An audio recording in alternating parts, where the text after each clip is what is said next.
नमस्कार, जय हिंद दोस्तों। स्वागत है आप सभी का आपके अपने यूट्यूब चैनल अनुभव सुपर क्लासेस। दोस्तों, ये हमारा पार्ट 6 है। पार्ट 5 हम अपलोड कर चुके हैं, तो आप वो प्लेलिस्ट में जाके देख सकते हैं। दोस्तों, इस वीडियो में हम बहुत ही महत्वपूर्ण जीके के प्रश्न देखने वाले हैं, जो Madhya Pradesh police constable exam के लिए बहुत महत्वपूर्ण है। इसमें आपको करंट अफेयर्स के प्रश्न मिलेंगे और इसके अलावा आपको एमपी जीके के भी प्रश्न मिलेंगे, इंडियन जीके के भी प्रश्न मिलेंगे। आपको सभी प्रश्न मिलेंगे जो आपके Madhya Pradesh police constable exam के लिए बहुत ही महत्वपूर्ण रहेंगे।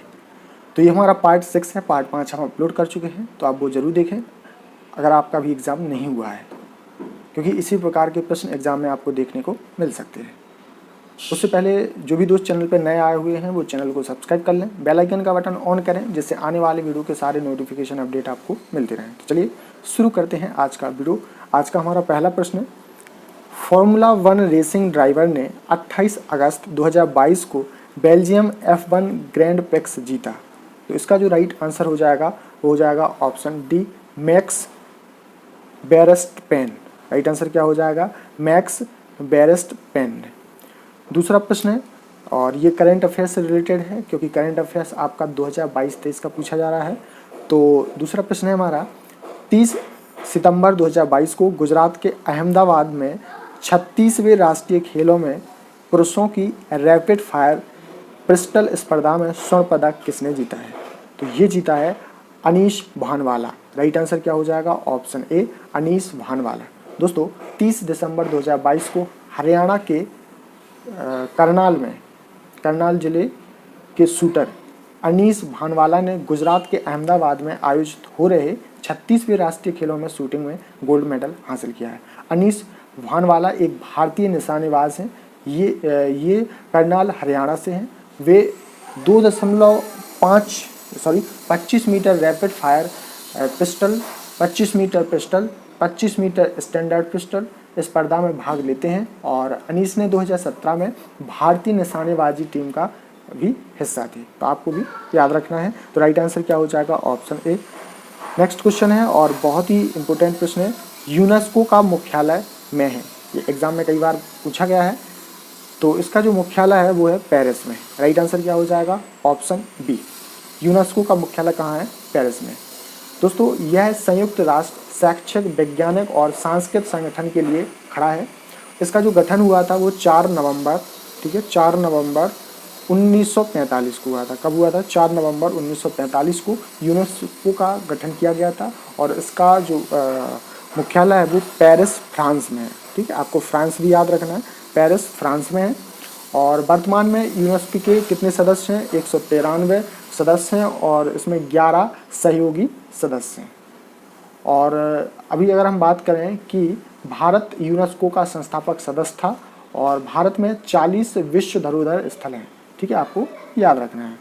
नेक्स्ट क्वेश्चन है, क्वेश्चन नंबर 4, किस जिले में वघेली महोत्सव का शुभारंभ हुआ? तो ये हुआ है सतना में। राइट आंसर क्या हो जाएगा? Option D, Satna. अगला प्रश्न है, मध्य प्रदेश का कौन सा जिला लगातार 5वीं बार देश का स्वच्छ शहर बन गया है? तो ये बन गया है इंदौर। राइट आंसर क्या हो जाएगा? Option B, Indore. दोस्तों, दिल्ली पहले राजपूतों के अधीन एक राज्य की राजधानी बनी। तो ये बनी तोमर राजपूत। राइट आंसर क्या हो जाएगा? Option C, Tomar Rajput. दिल्ली पहले तोमर राजपूतों के अधीन एक राज्य की राजधानी बनी। दिल्ली पहले दोस्तों तोमर राजपूतों के अधीन एक राज्य की राजधानी बनी। वे 12वीं शताब्दी में मध्य प्रदेश में अजमेर के चहमानों द्वारा पराजित हुए। ठीक है, आपको याद रखना है। नेक्स्ट है क्वेश्चन नंबर 7, निम्नलिखित में से कौन प्रारंभिक भारतीय पुरातत्व में प्रमुख काल की समय रेखा के अनुसार उपस्थित है? तो इसमें हो जाएगा सबसे पहले पुरापाषाण काल, मध्यपाषाण का, नवपाषाण का और हड़प्पा सभ्यता। तो राइट आंसर क्या हो जाएगा? Option B. ठीक है, ऑप्शन बी क्या हो जाएगा? Correct answer. चलिए अगला प्रश्न है, क्वेश्चन नंबर 8, निम्नलिखित में से कौन सा कारक आधुनिकीकरण के साथ नकारात्मक रूप से सहसंबंध है? तो ये हो जाएगा धार्मिकता। ऑप्शन डी क्या हो जाएगा? करेक्ट आंसर, धार्मिकता।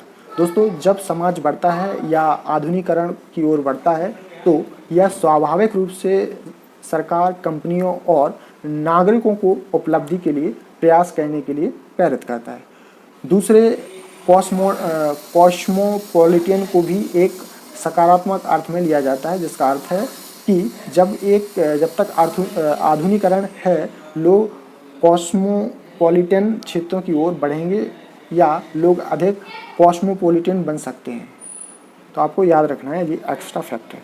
नेक्स्ट क्वेश्चन है, नीलगिरी हिल्स को के रूप में जाना जाता है, तो इसको जाना जाता है नीले पर्वत। राइट आंसर क्या हो जाएगा? ऑप्शन डी, नीलगिरी हिल्स को नीले पर्वत के रूप में जाना जाता है। अगला प्रश्न है क्वेश्चन नंबर 10। प्रश्न पूछा गया है कि ला नीना घटना निम्नलिखित में से किस स्थिति के कारण होती है? तो ये होती है मध्य और पूर्वी प्रशांत क्षेत्र में ठंडे जल के असामान्य संचय के परिणाम स्वरूप बहुत तेज व्यापारिक प्रवणताएं चलती हैं। तो राइट आंसर क्या हो जाएगा? ऑप्शन सी। ऑप्शन सी क्या हो जाएगा? करेक्ट। अगला प्रश्न है क्वेश्चन नंबर 11। मध्य प्रदेश का सबसे छोटा प्रामंडल कौन सा है? तो ये हो जाएगा होशंगाबाद। राइट आंसर क्या हो जाएगा? ऑप्शन सी, होशंगाबाद। मध्य प्रदेश में वर्तमान में अभी जो जिले हैं वो 52 हैं और 10 प्रामंडल में विभाजित हैं। मध्य प्रदेश का सबसे जो छोटा प्रामंडल है वो है होशंगाबाद, जिसमें कितने जिले हैं? 3। प्रामंडल का मतलब होता है संभाग। यह भारत में नर्मदा नदी के दक्षिण तट पर स्थित है। होशंगाबाद को अब दोस्तों नर्मदापुरम के नाम से भी जाना जाता है। तो आपको ये एक्स्ट्रा फैक्ट याद रखना है। नेक्स्ट क्वेश्चन है, मध्य प्रदेश के खनिजों में कौन से अधिक महत्वपूर्ण है? तो इसमें कोयला और बॉक्साइट। राइट आंसर क्या हो जाएगा? Option D. ठीक है। भारत की सबसे बड़ी ओपन कास्ट कॉपर खदान मध्य प्रदेश के मलाजखंड यानी बालाघाट जिले में स्थित है। आपको ये भी एक्स्ट्रा फैक्ट याद रखेंगे। अगला प्रश्न है, मध्य प्रदेश के किस जिले में कैप्टन रूप सिंह स्टेडियम स्थित है? तो ये है ग्वालियर में। राइट आंसर क्या हो जाएगा? Option A. और इसकी जो स्थापना हुई थी 1978 में हुई थी, आप याद रखना सन। और इस मैदान पर पहला जो वनडे खेला गया था वो खेला गया था 1988 में। कब खेला गया था? 1988 में पहला वनडे खेला गया था। नेक्स्ट क्वेश्चन है, नौरता मध्य प्रदेश के डैश क्षेत्र में अविवाहित लड़कियों द्वारा किया जाने वाला नृत्य है। तो ये है बुंदेलखंड। राइट आंसर क्या हो जाएगा? Option D, Bundelkhand. अगला प्रश्न देखते हैं क्वेश्चन नंबर 15। भारत में मैनुअल स्केवेजिंग पर निम्नलिखित में से कौन सा प्रभावित नहीं करता है? तो कौन सा नहीं करता है? 10वीं अनुसूची। राइट आंसर क्या हो जाएगा? ऑप्शन डी, 10वीं अनुसूची।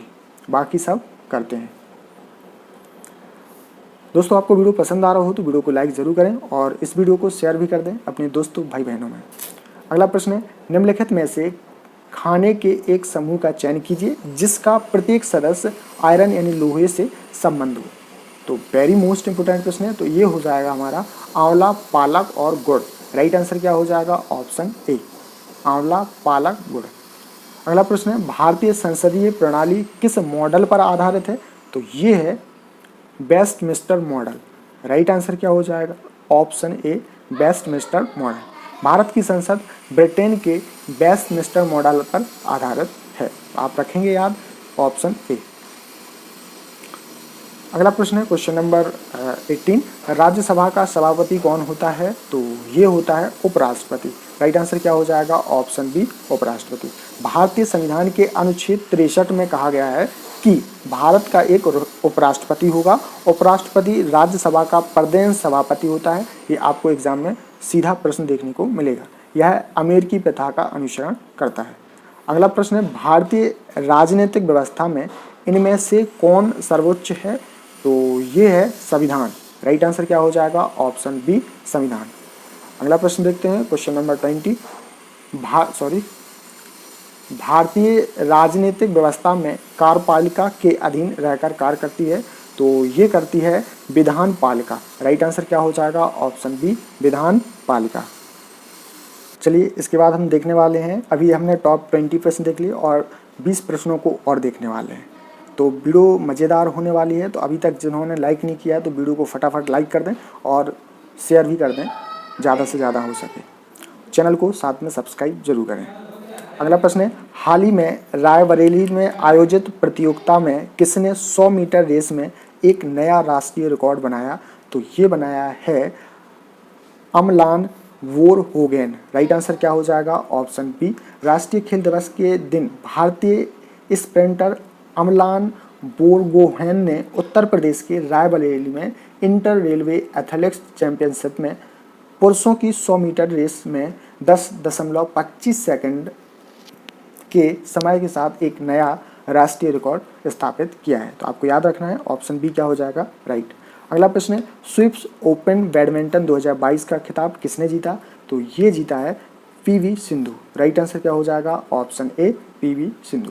पीवी सिंधु ने स्विस ओपन बैडमिंटन खिताब 2022 जीत लिया है। महिलाओं में दुनिया की 7वें नंबर की खिलाड़ी पीवी सिंधु ने 27 मार्च 2022 को स्विस ओपन 2022 के फाइनल में थाईलैंड की बुशानन को हराया है। ठीक है, तो आपको याद रखना है। चलिए अगला प्रश्न है, क्वेश्चन नंबर 3। ब्रिटेन वुड्स समझौते के कारण निम्नलिखित में से किस संस्थान का निर्माण हुआ है? तो ये हुआ है अंतर्राष्ट्रीय मुद्रा कोष का। राइट आंसर क्या हो जाएगा? ऑप्शन सी, अंतर्राष्ट्रीय मुद्रा कोष। अगला प्रश्न है, क्वेश्चन नंबर 4। भूमि रिकॉर्ड और सेवा सूचकांक 2020-21 के अनुसार मध्य प्रदेश भूमि रिकॉर्ड डिजिटलाइजेशन में सबसे ऊपर है। यह सूचकांक किस संगठन ने प्रकाशित किया? वेरी मोस्ट इंपोर्टेंट है। और ये जो प्रकाशित किया है, ये किया है NCAER ने। राइट आंसर क्या हो जाएगा? Option C, NCAER। ठीक है, ने अपना जो दूसरा भूमि रिकॉर्ड और सेवा सूचकांक 2021-22 जारी किया है, जिसमें प्रकाशित हुआ है कि लगभग सभी राज्यों या केंद्र शासित प्रदेशों ने पिछले वर्ष की तुलना में भूमि रिकॉर्ड को डिजिटल बताने के अपने प्रयास में सुधार दिखाया है। तो मध्य प्रदेश लगातार दूसरे वर्ष शीर्ष प्रश्नकर्ता के रूप में उभरा है, जिसमें इसके बाद पश्चिम बंगाल, फिर उड़ीसा, महाराष्ट्र और फिर तमिलनाडु का स्थान है। तो आपको याद रखना है। अगला प्रश्न है, ReNew power private limited company Madhya Pradesh में कितने किलो टन क्षमता के ग्रीन हाइड्रोजन उत्पादन की परियोजना लाएगी? तो ये लाएगी 50 किलो टन। राइट आंसर क्या हो जाएगा? Option B, 50 kilo ton. अगला प्रश्न है, इंडियन एसोसिएशन की स्थापना बनारस में हुई थी। दूसरा बी पॉइंट है, ढाका अनुशीलन समिति की शुरुआत वर्ष 2009 में हुई थी। और सी पॉइंट है, ईस्ट इंडिया एसोसिएशन की स्थापना दादा भाई नौरोजी ने की थी। और डी पॉइंट है, 1782 में सालवाई की संधि पर हस्ताक्षर किए थे। तो इनमें से हमें बताना है कि कौन सा कथन क्या है सही है। तो इसमें केवल सी और डी क्या है हमारा सही है, केवल सी और डी पॉइंट हमारा सही है। तो राइट आंसर क्या हो जाएगा? Option C. अगला प्रश्न है, क्वेश्चन नंबर 7। विश्व जनसंख्या के राज्य 2019 पर संयुक्त राष्ट्र जनसंख्या कोष द्वारा प्रकाशित वार्षिक रिपोर्ट का विषय क्या है? तो इसका जो विषय था वो था अधूरा व्यवसाय, अधिकार और सभी के लिए विकल्प। राइट आंसर क्या हो जाएगा? ऑप्शन सी। ऑप्शन सी क्या हो जाएगा? करेक्ट। अगला प्रश्न है, क्वेश्चन नंबर 8। आर्थिक मंदी के समय निम्नलिखित में से कौन सा कदम उठाए जाने की सर्वाधिक संभावना होती है? तो ये होती है सार्वजनिक परियोजनाओं पर व्यय में वृद्धि करना। राइट आंसर क्या हो जाएगा? Option B. ऑप्शन बी क्या हो जाएगा? करेक्ट। अगला प्रश्न है, क्वेश्चन नंबर 9 और इम्पोर्टेंट है। निम्नलिखित में से कौन उत्तरी प्रशांत महासागर की महासागरीय धाराओं का सही क्रम है? तो इसका जो सही क्रम हो जाएगा सबसे पहले उत्तरी भूमध्य धारा, फिर हो जाएगा क्रोशीय धारा, फिर हो जाएगा पश्चिमी हवा का बहाव, और लास्ट क्या हो जाएगा? कैलिफोर्निया धारा। तो राइट आंसर क्या हो जाएगा? ऑप्शन सी। ऑप्शन सी क्या हो जाएगा? Correct answer. अगला प्रश्न है, momentum for change climate neutral now एक पहल है जो डैश द्वारा शुरू की गई है। तो ये की गई है UNFCCC सचिवालय के द्वारा शुरू की है। तो राइट आंसर क्या हो जाएगा? ऑप्शन सी। ऑप्शन सी क्या हो जाएगा? करेक्ट। अगला प्रश्न है और इम्पोर्टेंट है, उज्जैन में कुंभ मेला किस नदी के तट पर आयोजित किया जाता है? ये बहुत बार एग्जाम में पूछा गया है ये प्रश्न। तो ये किया जाता है क्षिप्रा नदी पर। राइट आंसर क्या हो जाएगा? Option D, Kshipra. दोस्तों एक और महत्वपूर्ण पॉइंट ये है कि कुंभ मेला, जिसे कुंभ मेला भी कहा जाता है, हिंदू धर्म में धार्मिक त्यौहार जो 12 वर्षों के दौरान 4 बार मनाया जाता है। 4 पवित्र नदियों पर, 4 तीर्थ स्थानों के बीच घूमने का स्थल है। हरिद्वार में गंगा नदी पर, उज्जैन में क्षिप्रन और नासिक में गोदावरी में और प्रयागराज में भी मनाया जाता है।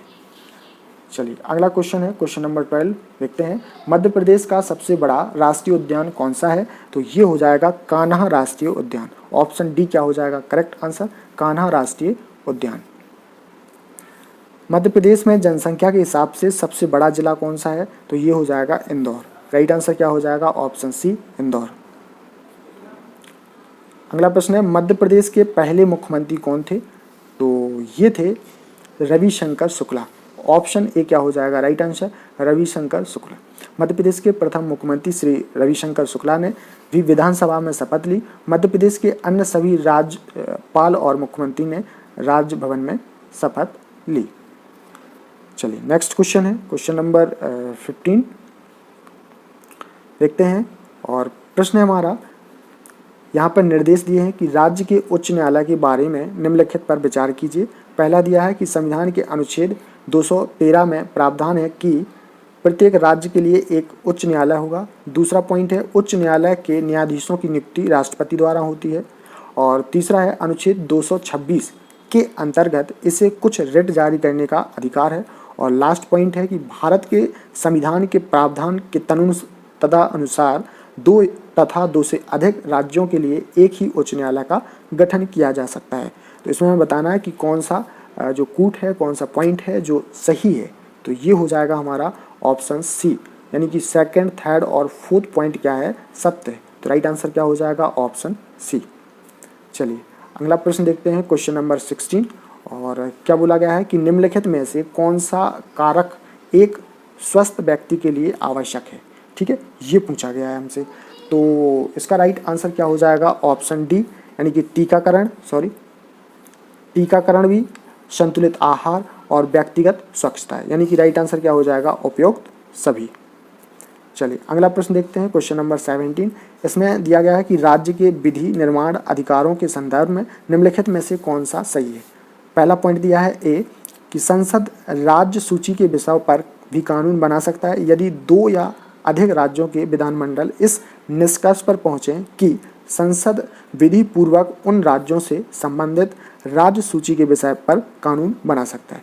बी पॉइंट है कि संसद द्वारा पारित कोई भी अधिनियम ऐसे राज्यों और किसी अन्य राज्य पर लागू होगा जो ऐसे प्रस्तावों को पारित करते हैं। सी पॉइंट है, संसद के पास ऐसे अधिनियमों को संशोधित अथवा निरस्त करने का अधिकार भी है। तो इसका जो राइट आंसर हो जाएगा ऑप्शन ए, यानी कि ए, बी, सी और तीनों क्या है? सही है। तो राइट आंसर क्या हो जाएगा? Option A. अगला प्रश्न है, क्वेश्चन नंबर 18। भारत में केंद्र शासित प्रदेश किसके द्वारा प्रशासित हैं? तो ये हैं राष्ट्रपति के द्वारा। राइट आंसर क्या हो जाएगा? ऑप्शन ए, राष्ट्रपति। और ये किस अनुच्छेद के तहत हैं? 239 अनुच्छेद के तहत केंद्र शासित प्रशासित है। अगला प्रश्न है, केंद्र और राज्यों के बीच वित्तीय विवाद को हल करने वाली मुख्य एजेंसी कौन सी है? तो ये हो जाएगी सर्वोच्च न्यायालय। राइट आंसर क्या हो जाएगा? सर्वोच्च न्यायालय। अगला प्रश्न है, रेटिना पर बनने वाला प्रतिबिंब होता है तो कैसा होता है? आइए जानते हैं। तो इसके ऑप्शन देखते हैं। तो ऑप्शन इस प्रकार से हैं। पहला है वस्तु के बराबर लेकिन उल्टा। ऑप्शन बी वस्तु से छोटा किंतु सीधा। ऑप्शन सी वस्तु से छोटा लेकिन उल्टा। ऑप्शन डी है वस्तु के बराबर लेकिन सीधा। तो इसका जो राइट आंसर हो जाएगा वो हो जाएगा ऑप्शन ए, वस्तु के बराबर लेकिन उल्टा। ऑप्शन ए क्या हो जाएगा? राइट। तो दोस्तों ये हमने टॉप 40 प्रश्न देखे और हम आपके लिए practice set, Madhya Pradesh GK, सामान्य ज्ञान, इन सभी प्रश्नों को लेके आते हैं और ये बहुत ही महत्वपूर्ण है Madhya Pradesh police constable exam के लिए। तो आपको ऐसी वीडियो देखते रहना है और अभी तक आपने चैनल को सब्सक्राइब नहीं किया है तो चैनल को सब्सक्राइब कर लें और साथ ही बेल आइकन का बटन ऑन करें जिससे आने वाले वीडियो के सारे नोटिफिकेशन अपडेट आपको मिलते रहें। तो मिलते हैं अगली वीडियो में, तब तक के लिए नमस्कार, जय हिंद।